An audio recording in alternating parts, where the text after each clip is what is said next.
so now here is the sample problem number 22 natin. So here is the problem. Basahin muna natin.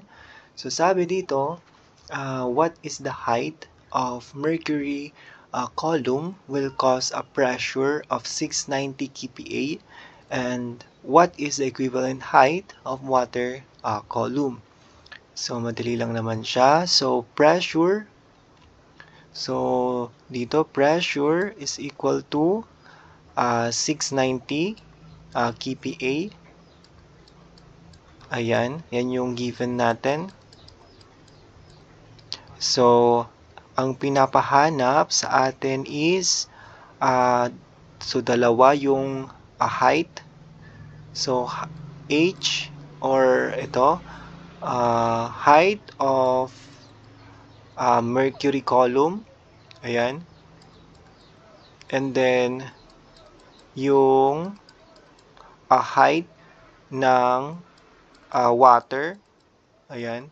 So, yan yung dalawang hinahanap natin. So, let's say A na lang. A, B. Ayan, this is the B.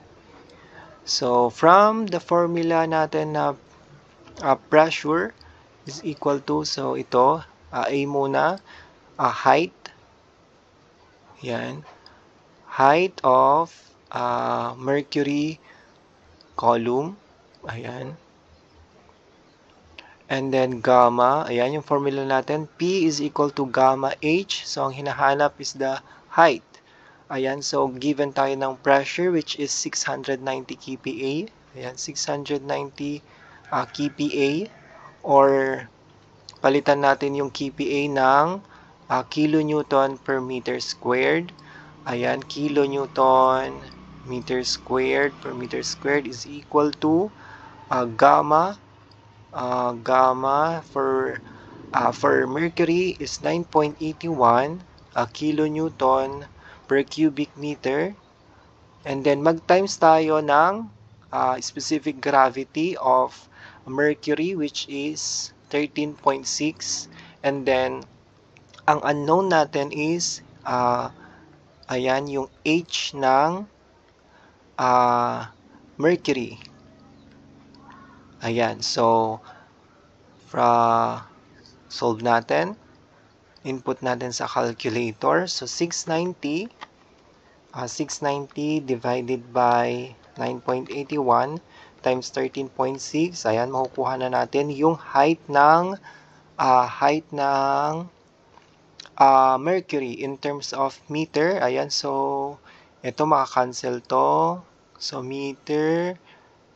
Ayan. So, ang matitira is meter na isa lang. So, pag dinivide yan, so matitira is meter. Ayan. So, 5.172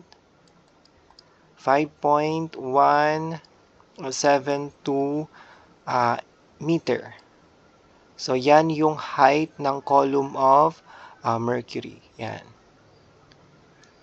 So, yan yung answer natin for first na pinapahanap. And then, the second ano natin is yung height daw ng water column or height of water. Ayan. H2O. Ayan. So, ayan. Formula. P, pressure. Gamma, H. So, given tayo ng pressure which is 690. Ayan. So, 690 kilonewton or kPa, kilonewton per meter squared is equal to, ayan, yung unit weight ng water is 9.81 kilonewton per cubic meter times yung Sg ng water which is 1 lang naman, 1 times the H or the height ng water. Ayan. Ayan, so input natin sa calculator para makuha yung height of water column. Ayan, equal to 690 divided by 9.81 times 1. So, magiging answer dyan is 70.0 70.3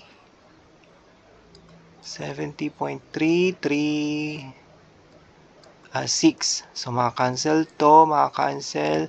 So, may matitira na isa na meter. Ayan, so meter. So, yan yung answer natin for the second na pinapahanap, which is the height of water column. So, equal to 70.336 meter.